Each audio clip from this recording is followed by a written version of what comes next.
We don't want to play a victim to our circumstances. I'm all about empowerment and what you can do to do better. But we live in a fallen world, and you're never going to be perfect. You're never going to arrive at this perfect state of health because we're living in a fallen world, right? But we can make incredible progress. We can make so much progress in our healing to the point where we can restore ourselves very much. Hello, welcome to another episode of the show. I'm so glad that you're here with us today. We're joined by Autumn McLeese, who's a seasoned entrepreneur, podcast host, birth doula, and educator with a deep-rooted passion for optimal wellness. As an advocate for holistic wellness and dedicated doula, Autumn possesses a keen awareness of the intricacies surrounding wellness in today's complex world. Passionate about educating others, Autumn launched a podcast to create a platform for shared learning and discussion. Through thought-provoking episodes, she delves into topics like toxin exposure, hidden dental infections, and even controversial subjects such as fecal transplants, heavily censored products, and terrain theory. You can check out her Know Better, Do Better podcast on all major platforms by just searching Know Better, Do Better on your favorite podcast player. You can check out her social media on Facebook by going to autumn.mcleese and Instagram autumn.mcleese, and then her website Autumn McLeese. You can find the spelling of her name in today's episode title. So we're talking about the very things that she is so knowledgeable about. We're talking about the harmful effects of certain foods, how to really go about these certain functional treatments and alternative therapies without getting too bogged down in the, oh my goodness, if I breathe unhealthy air, I'm going to die. If there's mold in my house, I'm going to die. If you've been down this realm, you know that it's really easy to kind of get bogged down in all of the things and feel really heavy in this world around us. We're going to talk about that. We're going to talk about Hep C, which is something she was diagnosed with a couple of years ago, and the impact that that's had on her progression through understanding what wellness means. Autoimmunity, we're talking about dental infections, fecal transplants, vagus nerve therapies, and so much more. I hope you enjoy today's episode. And if you want to learn more about the dental side of things, we actually just had Dr. Clayton on the show a couple of weeks ago talking about some of these pieces. So if dental stuff in the functional wellness space and how our ketogenic diets can affect our oral health is brand new information to you, head back on over to episode 441 that launched October 3rd of 2023, labeled Why Dental Fillings Aren't Always the Answer with Dr. Clayton, if you want to delve deeper into this topic. So let's get started with today's episode. Hey, my name is Leanne Vogel. I'm fascinated with helping women navigate how to eat, move, and care for their bodies using a low-carb diet. I'm a small-town holistic nutritionist turned 3-time international best-selling author turned functional medicine practitioner, offering telemedicine services around the globe to women looking to better their health and stop second-guessing themselves. I'm here to teach you how to wade through the wellness noise to get to the good stuff that'll help you achieve your goals. We're supporting your low-carb life beyond the if it fits your macros conversation.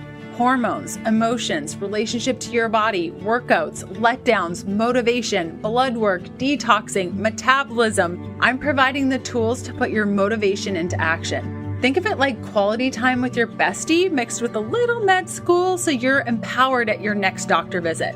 Get ready to be challenged and encouraged while you learn about your body and how to care for it better. This is the Keto Diet Podcast.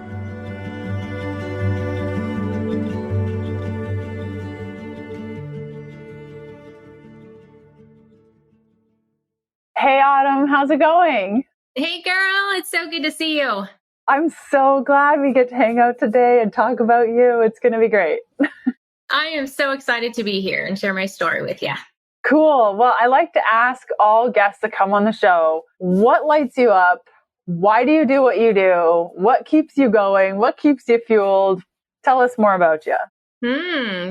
Putting it on me right out the gate here. Okay. Yeah. What lights me up? Learning about natural solutions to our key root problems that we have in health. When I found that there was this option in the world outside of medicine that just instantly lit me up. I instantly became passionate about it. I wanted to be aware of the things that were harmful in our food. I wanted to be aware of better ways to heal myself. So as far as the health realm goes, that lights me up. I'm also very much lit up because I'm a birth doula. So I love pregnant mamas. I love helping them in achieving whatever their goals are. Oftentimes it's a natural birth, a lot of times in the hospital sometimes. And yeah, those are my two areas that light me up. And Jesus, of course. As well. Amen, sister. Love that. That's kind of the core of it all, right? 100%. You said harmful things in our food. Can we delve into that a little bit first for those that may not be familiar with what you mean by harmful things in our food? Yeah. So basically my story begins when I read this book years ago called Natural Cures that they don't want you to know about. And I learned about things like MSG, nitrates in meat, all these additives and things that are actually destroying our health, contributing to our toxic overload. I mean, just like MSG, for example, they're excitotoxins. They overexcite your cells to the point of death. So really, I had no idea. And I think most people don't have any idea, that these things are in our food and that they're causing us harm. So yeah, those are some examples. I love that. So how did all this start? Like, were you just a regular human living a regular life and all of a sudden, like, what was the catalyst that kind of brought you into starting to think about the harmful things in our food? And did you get sick? Like, what was the catalyst that drove you to where you're at today? Well, it actually started with that book. So I was watching this infomercial and it was highlighting that book. And normally I don't buy things on infomercials. Like I'm just, this was about probably 17 years ago. And I woke up to realizing he had something. So I got the book, I read it all, and I got online, I started researching and basically came to this place where I realized we need to be our own advocate for what we're putting in our mouth and be responsible and gain an awareness of what is the harmful aspects in our food around us. And so I went to Trader Joe's. That was my first stop. Never been to a Trader Joe's before. And I started noticing that their food was labeled, no nitrates or no this or no that, or we don't have GMOs, right? And so I remember thinking, wow, this feels like a safer place to shop. Now, little did I know that was a long time ago, and I had much to learn since then. You can go much deeper than just reading the labels, but it was like my first baby step in helping me realize and think that I was doing better. And I was doing better than just shopping at the average grocery store, just buying whatever big brand, right? Big corporate brand. So that started a passion in me. And then, to no surprise, really, I wound up with an autoimmune disease. And really, that autoimmune disease stemmed from my childhood, in which I was raised on McDonald's. I was raised on multiple antibiotics, like every year, multiple times a year. And basically, it just all caught up to me at about 28. And I had just had my first child. And here I had this autoimmune disease. So really, my awareness took another step into, okay, what can I do about this autoimmune condition? Because the doctor was just going to give me medication. And my condition was kind of involved one of our female parts, and it was going to affect my next childbirth. And I very much wanted to have a natural childbirth with my second child because I had an unnecessary C-section with my first, which is how I wound up to become a birth doula. That's another story. And I sought out a holistic medicine doctor. I asked her if she could help me reverse my autoimmune. And she said, yes, I feel very confident in doing that. I worked with her for 4 months. She was here locally to me in Southern California. And I reversed it. And I went on to have my second baby at home naturally. And that just really catapulted me into the place that I'm at now with the awareness that I have and the education that I have to passionately teach from. You got me all emotional there, thinking about how much fuel on the fire you would have had overcoming this autoimmune, giving birth to your baby as you wanted to. and having gone through probably a lot of the trauma and things in your first birth, unplanned C-section, everything's happening left, right, sideways, and inside out. You're out of control, to then your second child having this control and understanding what was happening, and your body was on your side, and that gave me chills. I super love that. And I love that you were able to do that work. I think before we get into, I have a lot of questions around that piece. I do have one question, because we're both believers. I had a conversation with a friend the other day, and I do see this tendency in certain individuals, whether they're believers or not, that a lot of this work, when you went to Trader Joe's the first time, and when you started delving deeper into all of these things that are wrong with our world, how do we not get consumed by this? Because it's very easy to walk into your local grocery store and you're just seeing all these bad things, and then you're walking around and thinking, how many chemicals am I breathing up? And you start to get anxiety. How do you manage not making an idol out of all of this and continue to serve your family and not make it this big thing? Because in some cases, yes, when you're sick and a doctor says, I can help you, you'll literally do whatever that takes. And it could be all consuming. How do you, as an individual, manage that yourself? That's a good question. So I would say that it starts with perspective and truly your relationship with Jesus. Because when you know him and you meet with him every day in prayer and in his word, you have the eternal perspective that you need no matter what happens. This earth is not our home. So that's in my opinion, the first place you have to have a good understanding with is heaven is our home. This is not our home. The second piece of that is that truly our lives are in God's hands, right? We do our part, but then he ultimately holds all of it in his hands. So I could go out and live like a crazy person, super strict, health conscious, all of this, and then walk across the street and get hit by a car tomorrow, right?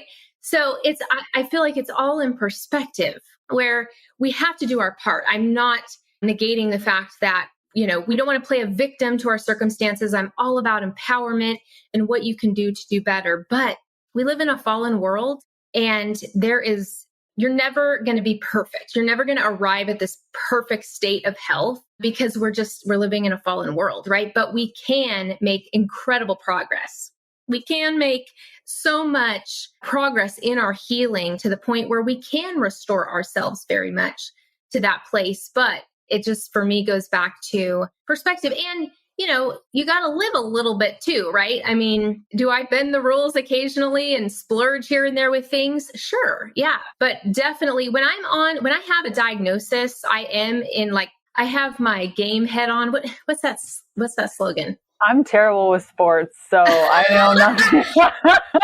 There's any game or my head is in the game. That's what I'm trying to say. There you go. My head is in the game. So I'm on a mission to achieve something, and Jesus is a part of that, right? So ultimately, I believe that your perspective in God, your eternity is strong. You know where you're going. You're looking forward to heaven.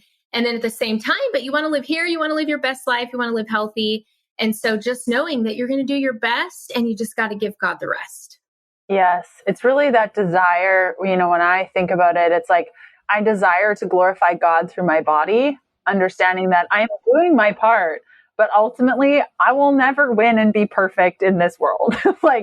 I will always feel like I've reached, with anything. We were just talking even before we recorded, you kill off parasites, and then 3 months later, you're dealing with some GI issue. That's life. There's no ending to this until we go to be with the Lord. So it's never going to be perfect. And I can glorify God through my practices and the things that I do. But when I start making it an idol, and I think if I just do this one thing, everything will be perfect, that's when things start to fall apart. And it does affect my health overall, and specifically my spiritual health. I find that I rely on myself more. I just forget to rely on the Lord. And so usually he'll humble us in those moments. So, yep, couldn't agree with you more. It really can go both ways. You can be the more passionate types like you and me, and we have to be careful to not make healing our illnesses an idol.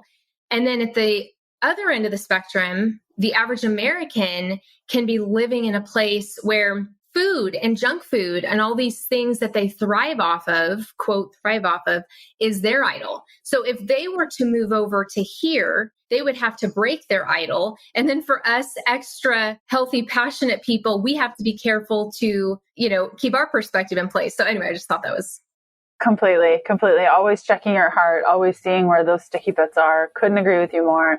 Okay, autoimmune. I'm sure ears picked up when you said I went to a naturopathic doctor. They said that they could help me. In 4 months, things were way different. Can you go through some of the things you did? What worked, what didn't, what you hated, what you liked? Can we go into that a little bit more?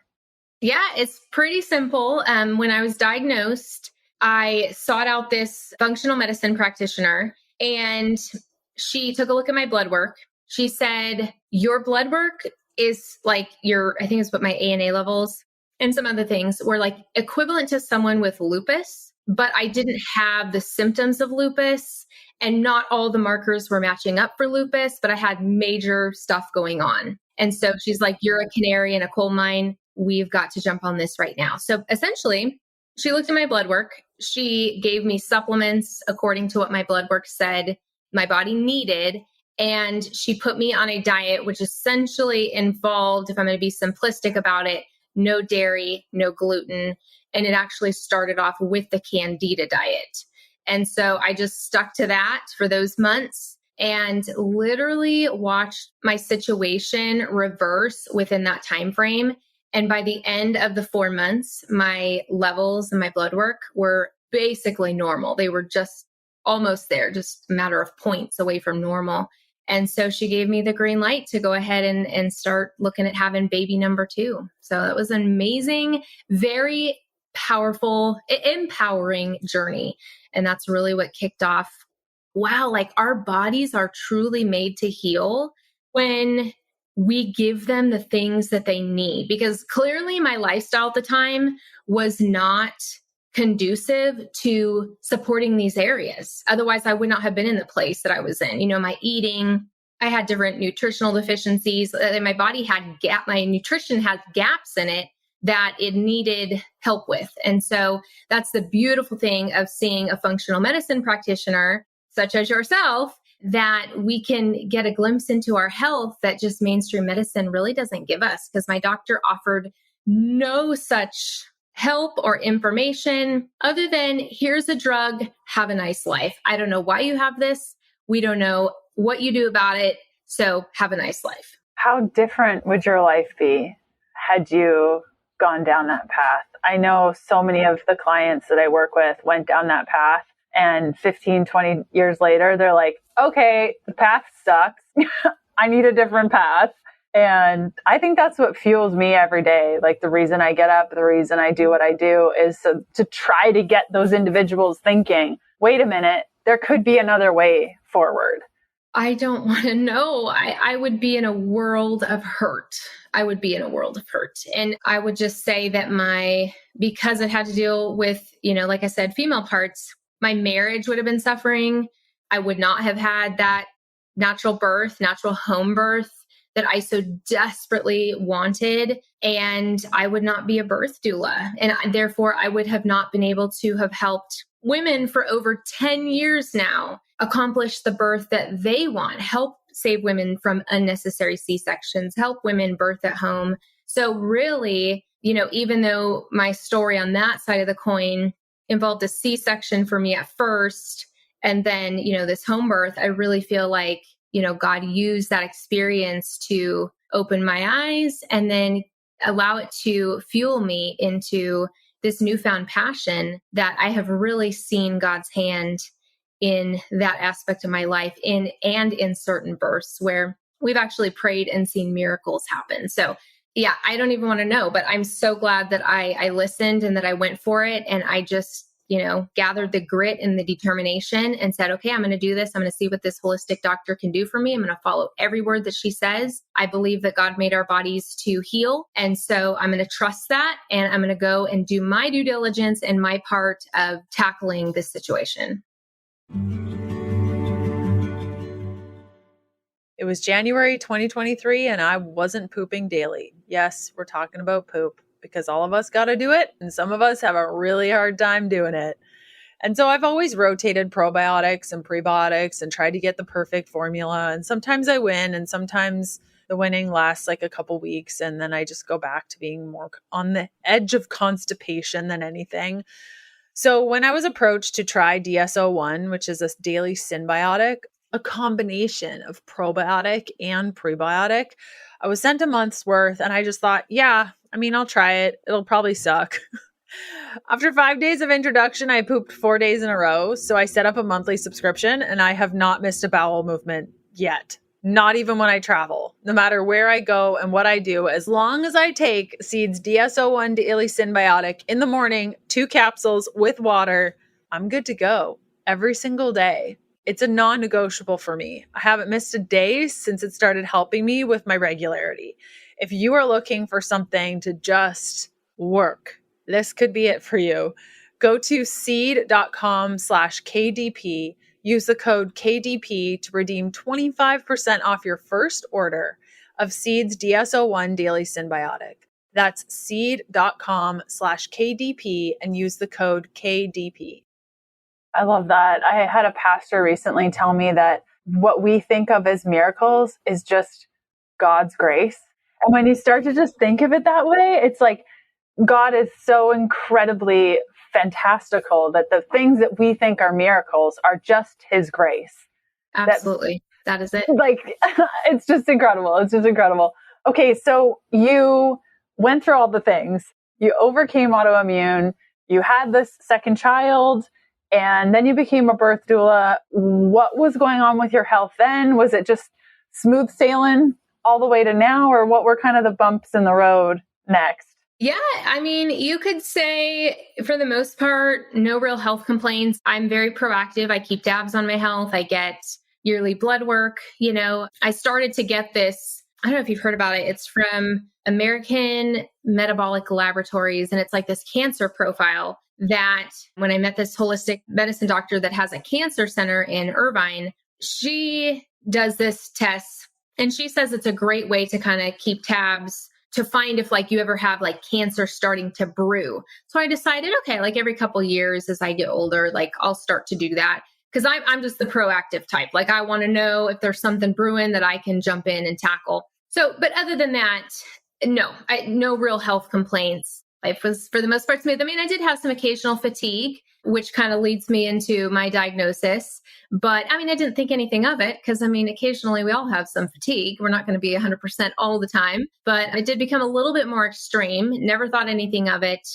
And then wound up with this diagnosis. And if you want me to roll right into that, I can. Let's go into it.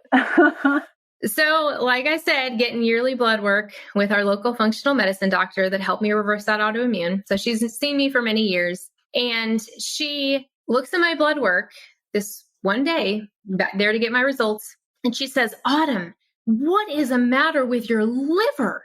And I say, I don't know. What are you talking about? And she's like, your enzymes are through the roof. She's like, I'm going to have to check you for the different types of hepatitis. And I'm like, what? Okay. But I kind of wasn't thinking anything of it. I thought, oh, this is surely a fluke. There's nothing wrong with my liver. So probably just bad blood work. So she went ahead and checked and I went and got the blood work thinking there's not going to be anything there. And she calls me back into the office to get the results. And she says, well, she's like, I don't know how to tell you this, but you have hepatitis C. And I went probably ghost white. And the first words out of my mouth was, there's no way I can have that. There's literally no way I can have that. That can't be my blood work. They've got that wrong. We need to redo it. And so she's like, okay, well, we can redo it, but, just don't worry. She's like, they have a medication and you'll do fine. It's got a really high success rate and, you'll do great. I know you're healthy enough. You'll do fine. So I walked out of there half feeling like I maybe had this. And then at the same time, but no, there's no way I could have this. So for those listening that don't know, hepatitis C is a blood-borne infection of the liver, essentially. And this virus attacks the liver. It leads to inflammation of the liver and ultimately can cause cirrhosis of the liver and potentially liver cancer. And so you get hepatitis C through tattoos, potentially, blood transfusions, shooting up drugs, or potentially, they say it's a little iffy, potentially intercourse. Well, I have done none of these things, like none of them. And as far as the intercourse goes, I've only been with my husband and we did get him checked. He doesn't have it. So I'm like, how is this possible? Like, I had an identity crisis trying to understand how this happened to me. And I did not know how it happened to me. And so, we redid the blood work and yeah, sure enough, I have it. And I went to this just very dark place and depressed. And I've never been depressed. And I did not know who I was. The enemy really got to me. Like, he got such a stronghold because this hit me below the belt. Like, to have something that you did not, quote, kind of earn, like a lot of, I didn't shoot up drugs. Like, somebody that did that, okay, yeah, they did something to potentially consequence, yeah. But I mean, it's like, gosh, I would have probably expected like diagnosis, even cancer probably wouldn't have surprised me as much as hepatitis C. Like, what in the world? So I spent some time in prayer. I happened to be in another state at one point when my son was at camp. I went to this church. I went up for prayer at the altar. This sweet couple were one of the praying couples there. And they said, Autumn, they looked at me and they said, God has you and you're going to be okay. And I really felt like that was a message from the Lord because I was in a place where I needed it. And so I started to then turn the page eventually after just much prayer and sorting through and journaling and thinking I'm going to die and then thinking, no, I'm not going to die. I'm going to live. And I came to this place of finally getting my 2 feet back on the ground and finding Autumn again and coming to the place where, okay, I've taken my break. I've gathered myself. I'm ready to fight. I've got my grit, my determination, my passion is back. Let's do this because I am not going to do the medication right now. That is not my first choice. The medications for hepatitis C are, most all of them, I believe, are black box warnings, which means they are potentially some of the most serious side effects, deadly warnings.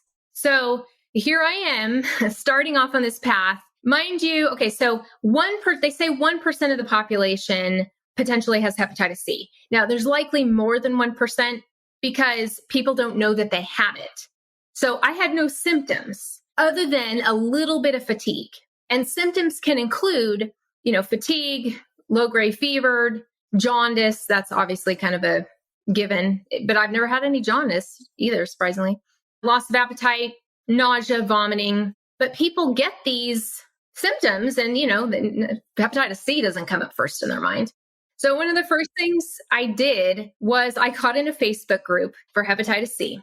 And I post in there and I say, all right, who has any sort of natural options or who has researched natural options for this?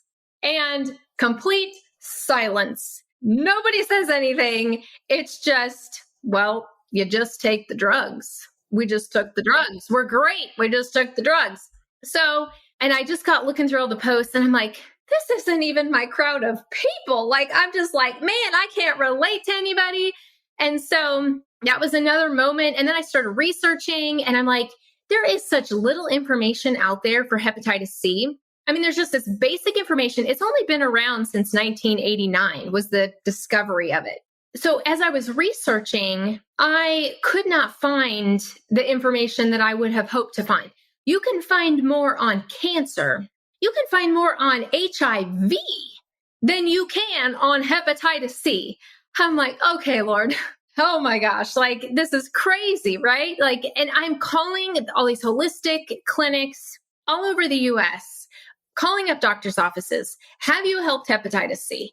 Okay, you've never helped it. Okay, do you feel confident in helping it? Like, give me some sort of gauge as to like, yes, we feel very positive and confident that we can put a dent in this. So I'll stop there for now, but that's where I wound up in this research mode and trying to figure out what I could do. And so essentially since then, I have been on this, like a pioneer on an uncharted path, paving my way through a jungle by myself because people just don't do what I'm doing. But do I believe it's possible? Absolutely. And do I believe my body can heal? Absolutely. And so may the Lord use this as he may. I have felt very convicted now to be vulnerable because I had a lot of shame, which is like, Autumn, why do you have shame? Like you didn't get this, but I adopted this shame, which came from the enemy. So I had to get rid of that. And I have exposed myself and I have come out and I have been vulnerable and I talk about it. And I'm just at this place where God has said, you got to share this. And so these natural treatments that I have done and everything that I have learned is essentially why I have now come out and changed my Instagram, started a podcast, and really just decided this journey is not just for me, it's for others to learn as well, in hopes that by sharing it, others can find true healing and better health for themselves.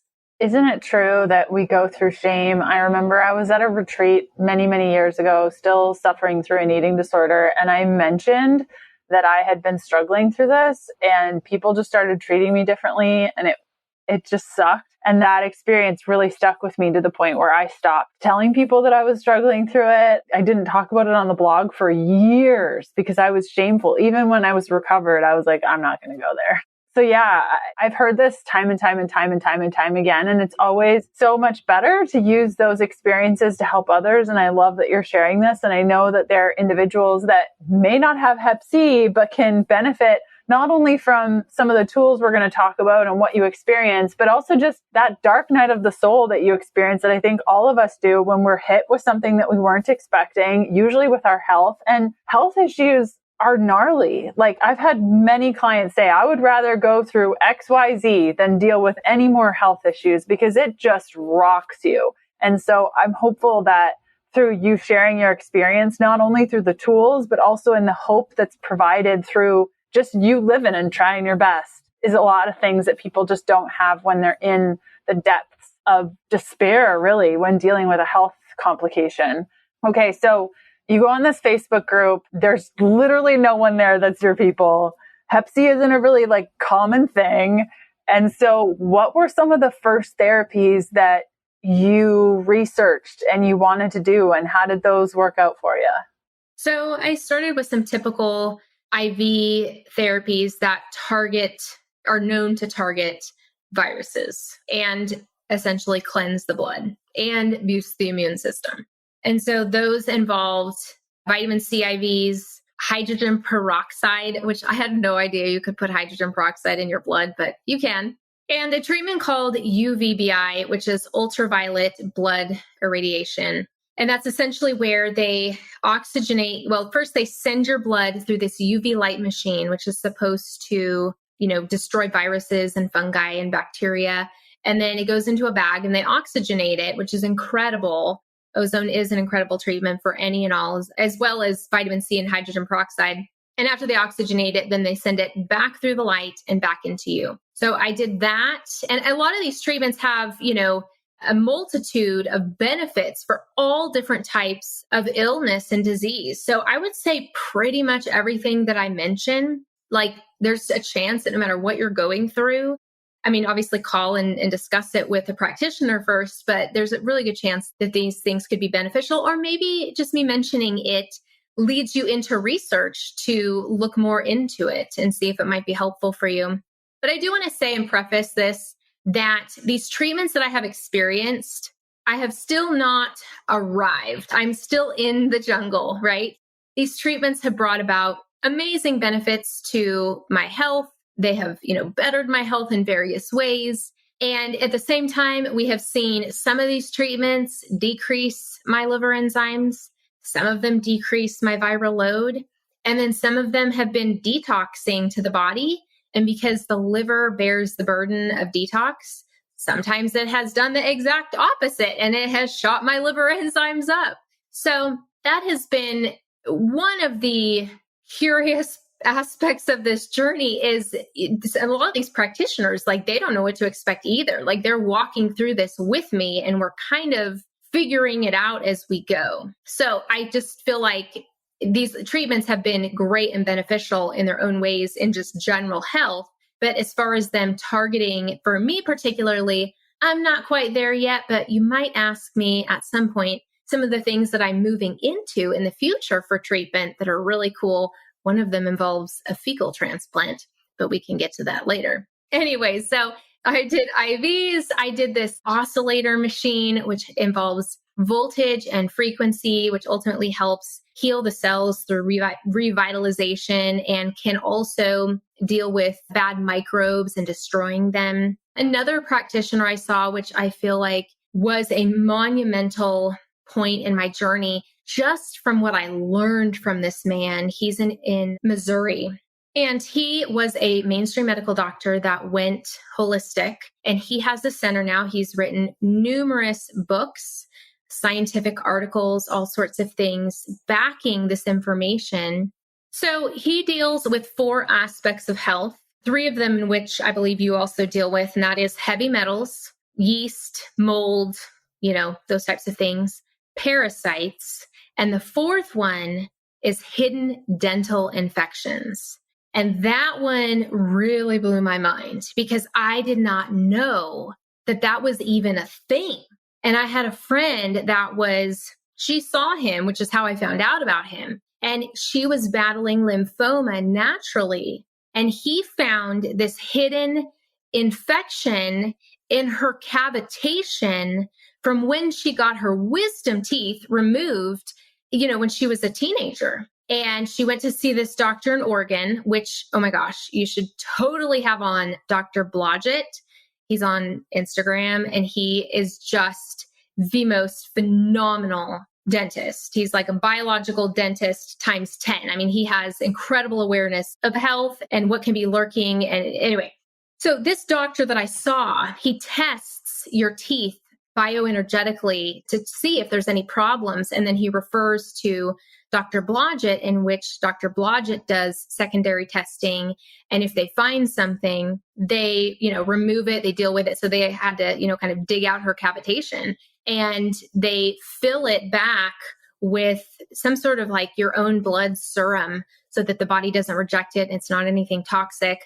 And so she was able to heal and go back completely clear. And so she cleared that infection from her body to lighten the load. So this doctor taught me, like he said, he's had people that have an infection in the tooth that have had like chronically high blood pressure. They go get the tooth pulled and their blood pressure is normal. And, others that have like cancers and their cancer just, things start to reverse. And it is insane, the stories, the articles that he has discovered with all these hidden dental infections. And then that has led me into research of like, oh my gosh, these dentists, they are a little too proactive in some cases and possibly not careful enough with what they're doing. Or maybe they are doing things right and just, stuff happens. So anyway, that was a whole new arena of health that I had never even heard of. And so that was a monumental time meeting him. And then I went on to get a vagus nerve treatment. And the vagus nerve is the longest nerve in the body. It's in charge of like regulating your organs, your heart rate, your blood pressure, respiration, digestion. I mean, yeah, it was a stimulating treatment for the vagus nerve to kind of promote healing and wellness. I did a spinal detox. I did the Rife machine. I did this therapy called EBOO, which stands for extracorporeal blood oxygenation and ozonization, which is basically another form of ozone, but it kind of like filters impurities out of the blood. And that was an incredible relief for my liver. So that actually attracts the impurities out of the blood and lightens the load. And so that has been incredibly helpful. I've heard stories when I was getting it done. I was talking to the practitioner there. He said people that have had like chronic cold sores in your mouth, the herpes virus of cold sores in your mouth. HPV. Or yeah. It's helped that. It's helped people with different parasite type issues. So anyway, done that. And then another one that I just highly recommend for everyone is called Bowen therapy. And I actually interviewed a Bowen therapist, and someone heard it and wrote to me and said, "Thank you so much for doing this episode. This has essentially cured and reversed my she had some sort of a problem from volleyball, and it helped reverse her condition." And so what Bowen therapy is, it's an Australian modality that it works through the fascia, and it signals the nervous system through these little stimulations in the skin.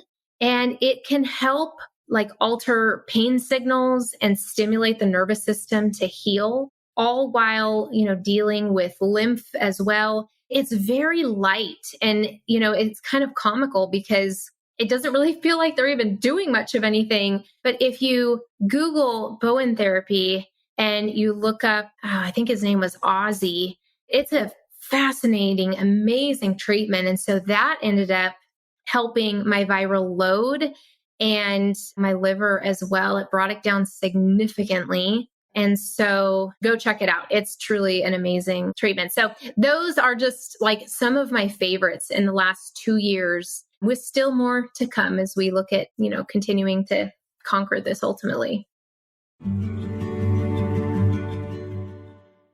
Whether you're keto, low carb, paleo, or somewhere in between, electrolytes facilitate hundreds of functions in the body, including the conduction of nerve impulses, hormonal regulation, nutrient absorption, and fluid balance. This is amplified on the ketogenic diet, but every human requires this balance. When you have adrenal hypo or hyperfunction, this affects your body's sodium-potassium balance. If you get headaches behind your left eye, that's a good sign you need sodium. If you get headaches behind your right eye, that's a good sign that you need potassium. I cannot tell you how many of my one-on-one clients come to me with an imbalance in electrolytes in some way, whether that be displaying in headaches, muscle cramps, fatigue, sleepiness, or seen right there in their blood work or their hair tissue mineral analysis. Much of this is improved with proper electrolyte supplementation. Now, I consume a lot of packets a day. There are days where I'll have 3 or 4 packets of Element a day, but I definitely always have at least one. And not just any type of electrolyte packets. It has to be Element, because there's no sugar, there's no fillers, there's no color, there's no artificial anything. It is crazy what other electrolyte brands will put in their packets. No, thank you. Now, what I really ultra love about Element is the balance of electrolytes. They have 1,000 milligrams of sodium, 200 milligrams of potassium, and 60 milligrams of magnesium. Now, right now, Element is offering my listeners a free sample pack with any order. That's 8 single serving packets totally free with an Element order. This is a great way to try all 8 flavors or share Element with a salty friend. Get yours by going to drinklmnt.com/KDP. This deal is only available through my link. You must go to drinklmnt.com/KDP. And Element offers a no questions asked refund. So if you don't like it, contact them and get your money back, no questions asked. I gotta say, walking into my friend's house or jumping into a friend's car and seeing their Element packets on the floor or in a little container on their counter is literally the best feeling. The fact that I get to share this product with you guys and you get to love it as much as I do is such a gift. Again, if you go to drinklmnt.com/KDP, you can get your free sample pack with any order.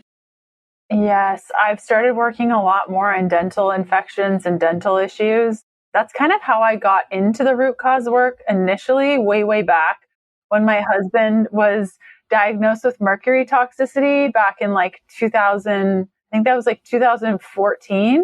And we didn't know what was going on. And I didn't understand metals at the time. And so I started researching mercury and amalgam fillings. And he had, I think, 12 amalgam fillings in his mouth. He grew up in Germany and they would just fill teeth with mercury. And so that was my initial introduction into detoxification and binders. And I had him on a protocol for like 3 years. We had all the amalgams removed. He has a set of amazing gold fillings throughout his entire mouth. that man's mouth is really expensive. That's awesome. Nuts. But that was really my introduction into root cause. And then I just kind of like, okay, well, this never happens to the average person until I got parasites. And then I was like, okay, there's more to this alternative stuff. And yeah, we actually had a dentist on the show recently, just a couple of weeks ago, Dr. Clayton, talking about dental fillings as kind of useless and why they're happening and how you can reverse cavities. So that was really fun to chat about. And I will definitely reach out. It was Dr. Blodgett. I'll reach out to him and see if he'll come on the show, because this stuff. I'll send you his Instagram as well. He does a Toxic Tuesday every Tuesday and just shows he's even dealt with these infections and people's eczema goes away because they've pulled out the toxic tooth, the source of it all. Isn't that nuts? That is so cool. That is so cool. To try to find resources for dental work, I've been trying to get a 3D cone beam scan for about 3 years, and it's impossible to find resources for this. So I'm hoping over the coming years, this will become more and more and more mainstream, or like mainstream to the functional folks, at least, where there's more options. Girl, high five. That is our mission, right? To make the alternative more mainstream. Exactly. So speaking of which, fecal transplants, I would love to kind of end there in our conversation about these alternative treatments. Can you get into more about that? The what, when, where, how, why? Yes. So there is a doctor, and she's had to put a slight pause on fecal transplants because her findings recently with, we'll just say, the latest shot in these last 2 years, unfortunately, she found some very disturbing things in the microbiome of people that got it. She had a trial group of 40 people before they got it and 40 people after. She followed them for many months. And anyway, wound up discovering some things that were very disturbing. So we'll just say that she used to be the government's right-hand man.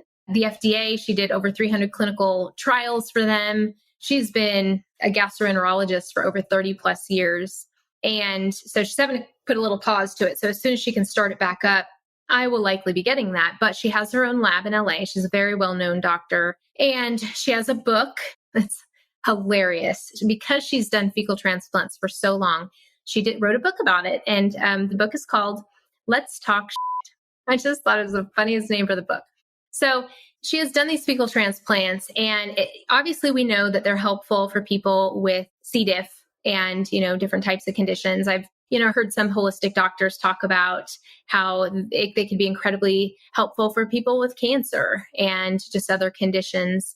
So I was doing an interview with her, and we got talking afterwards, and I was telling her, because she's my type of doctor, right? I was telling her that I have this hepatitis C. Oh, and by the way, I have to say, she was the third doctor to tell me that I got hepatitis C likely from a nail salon. I had heard potentially the dentist, maybe from like sharing a razor with a girlfriend, hard to say, but more likely so from a nail salon. So for that, there's that for those of you that want to be careful. She said the only nail salon she goes to is ones with an autoclave where she knows that the instruments can be disinfected properly. So I was talking to her and she said, we have seen astounding results with fecal transplants and like bloodborne diseases. You should really look at getting one. She said, do you have kids? And I said, yes. She said, how old? She chose my youngest because she said the youngest child has the most bifidobacterium. And that's really what you're looking for. In fact, she said the people that got COVID the worst, or even have like long COVID or, had a real struggle with it, they have found in their lab that those people are severely lacking bifidobacterium. So she suggested that I look into the fecal transplant, that I consider sending in mine and my daughter's stool sample so that they could analyze it and see if she would be a good prospect, especially because she's my offspring. There's not as much to consider. I obviously know her life, and her lifestyle. And so she would likely be a great donor. So we did meet with her, and this is coming in the future as soon as she can do it. Right now, she'd have to go to Tijuana or the Dominican Republic, she said, because they are not happy with her that she found these results, which has affected people's microbiomes. And she has been sharing about it publicly on interviews. And so it's not going so well. So she's got to kind of slow that down for a minute here. But it's incredible what a fecal transplant can do, because essentially you are kind of getting a chance to repopulate the microbiome from another healthy candidate. And this has shown incredible results. I remember seeing a picture of someone with alopecia before their fecal transplant, and then afterwards, they had a full head of hair. So the microbes of the gut are so powerful. And like she shared with me, they can be so powerfully entwined with, your blood. And then obviously in my situation, liver infections, that it could be just what I need, just what my gut and my body needs to essentially step up and completely overcome my circumstances. But overall, they can be beneficial to so many conditions and for basically anyone, as long as they're a good candidate, and you're seeing a doctor practitioner that does them often. That's incredible. I am so hopeful for you. I am excited for all the information that you're going to share in the future. And I know that there are individuals that were encouraged through our conversation of just you sharing how challenging this has been for you, of just dealing with this. So I'm really happy that you're sharing about this. And I hope that shame that you felt doesn't enter into the equation again, because I know that through all of this and your passion and your hope, and also on leaning on the Lord in these circumstances, that you can change a lot of people's minds about things. And you're really at the forefront of all this. So that's really amazing. Where can people find more from you and follow along with your journey moving forward? Well, and I just want to say back to what you said, is that's exactly my desire, is to encourage people and to help them know that there are options out there. And they obviously have that with your incredible show and the interviews you do and all your wisdom. But just, hey, third party here coming in to say it's possible. And there is so much that you can do out there outside of the mainstream medicine, which comes with so many side effects and things, and so for me, the medication, it's probably, you could say, last on the list. I definitely have things to work through, much prayer to be had about if I take that step, but ultimately be encouraged and believe in yourself and gather that grit and determination that you can do this. But then also you have to heavily depend upon the Lord as you take those steps, because it can be a little bit of a roller coaster. All right. So people can find me at autumnmcleese.com is my website. At this time of the recording, it's a little bit under construction, but lots of exciting things coming there with birth and health related things. And Instagram is autumn.mcleese. And I'm also on Facebook as Autumn McLeese. So I'd love to connect with you there. I share most of my journey on Instagram. I am on TikTok as well. Haven't been as present over there recently, but there's that. And this has been such an honor, Leanne. I love your show. I love what you're doing. I love you and your heart and your mission. And just may God bless you for all that you're doing and helping people and glorifying Him while you do it. Autumn. Oh, right back at you, sister. Oh, this was so fun. I really enjoyed connecting with you again. And I'll be sure to include all the links in the show notes and explain it multiple times so people can connect with you. Thanks for coming on the show today. Oh, it has been my honor. Thank you. I hope you enjoyed our time with Autumn. Again, you can find her on her website, Autumn McLeese, and probably the best place to go for more information is to check out her Know Better, Do Better podcast. And you can just look on your favorite player, wherever you're listening to this, and check out her episodes. Okay, we'll see you back here next week. Bye. Thanks for listening. Join us next Tuesday for another episode of the Keto Diet Podcast. Looking for more resources? Go to healthfulpursuit.com for keto meal plans, weight loss programs, low-carb recipes, and oodles of free resources to get you going. The Keto Diet Podcast, including show notes and links, provides information in respect to healthy living, recipes, nutrition, and diet, and is intended for informational purposes only. The information provided is not a substitute for medical advice, diagnosis, or treatment, nor is it to be construed as such. We cannot guarantee that the information provided on the Keto Diet Podcast reflects the most up-to-date medical research. Information is provided without any representation or warranties of any kind. please consult a qualified health provider with any questions you may have regarding your health and nutrition program.